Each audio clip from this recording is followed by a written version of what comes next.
विधानसभा के, और उनमें से हमारी कॉन्स्टिट्यूंसी में जो है हम अपना दावा जो है ना वो प्रस्तुत करना चाहते हैं, जिसमें से हमारे एक युवा कैंडिडेट संदीप भारद्वाज जी इसके लिए इच्छुक हैं टिकट के लिए।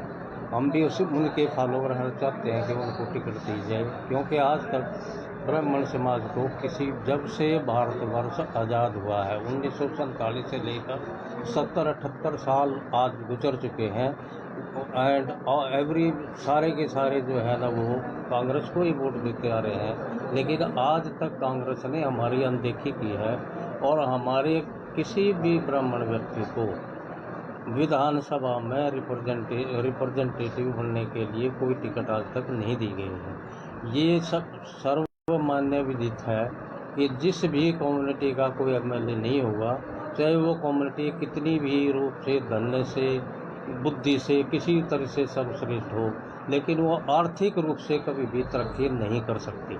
तो हम ये चाहते हैं अपने भविष्य को देखते हुए, अपने बच्चों के भविष्य को देखते हुए, कि हमें जो है ना विधानसभा में रिप्रेजेंटेशन मिलना चाहिए। 9 कॉन्स्टिट्यूंसी है, 9 में से कम 2 टिकट तो अवश्य ब्राह्मणों को दी जानी चाहिए। आज का उद्देश्य हमारा इस कॉन्फ्रेंस बुलाने का ये था। क्या लगता है आपको, संदीप भारद्वाज 2 बार के विधायक और फिलहाल मंत्री है, हमेशा जब आओगे चुनाव में, अगर आप कह रहे हो टिकट मिल जाती है, हाँ, तो किस तरीके से देखो?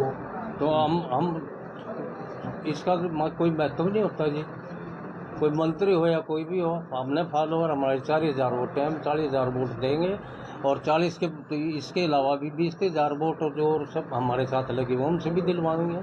मंत्री भी हार सकते हैं, कोई बड़ी बात थोड़ा ही है।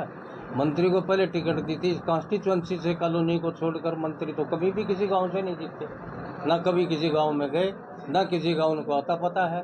संदीप जी से इंटरव्यू लेकर पूछ के देखो, एक एक आदमी का घर बताएंगे, वहाँ जाते हैं, आते हैं, उनसे दुख सुख में सब शामिल होते हैं। नौजवान लड़का है, पढ़ा लिखा है, मंत्री से भी ज़्यादा पढ़ा लिखा है। किस पार्टी से मांग कर रहे थे? अभी हम पार्टी से, कांग्रेस से डिमांड कर रहे हैं। अगर टिकट नहीं मिलती है संदीप भारद्वाज को, नहीं टिकट मिलती है तो हम इसका विरोध करेंगे, और कांग्रेस को वोट क्यों देंगे?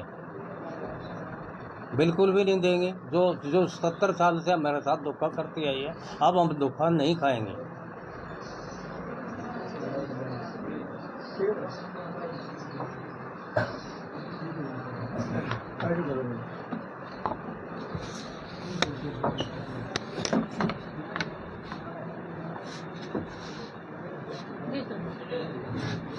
अगर ब्राह्मण समाज को टिकट नहीं मिलता है तो ब्राह्मण समाज की तरफ से अगला फैसला क्या रहेगा?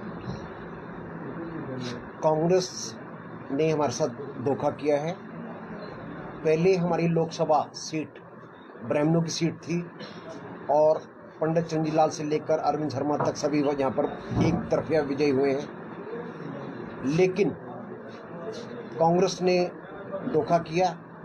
अब 9 विधानसभा क्षेत्रों में से हमें उम्मीद थी कि कांग्रेस की कम से कम एक विधायक की सीट मिलनी चाहिए। कांग्रेस को अपने गिरेबान में झांकना चाहिए। 2009 के इलेक्शन में 10,000 वोट कांग्रेस के कैंडिडेट को मिलती हैं, 2014 में 12-13,000 वोट मिलती हैं, और 2019 में 10 वोट मिलती हैं ओम प्रकाश जैन को।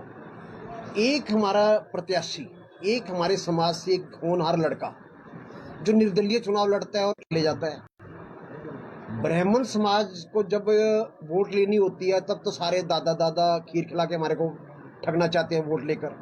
तो क्या हमारा 9 हलकों में से किसी एक सीट पर भी हक नहीं है कि ब्राह्मण? पानीपत ग्रामीण में लगभग 40,000, पानीपत शहर और समालका में लगभग 30,000 ब्राह्मण। तो हमारे साथ ऐसी अनदेखी क्यों? ब्राह्मण समाज इस पर चुप नहीं रहेगा।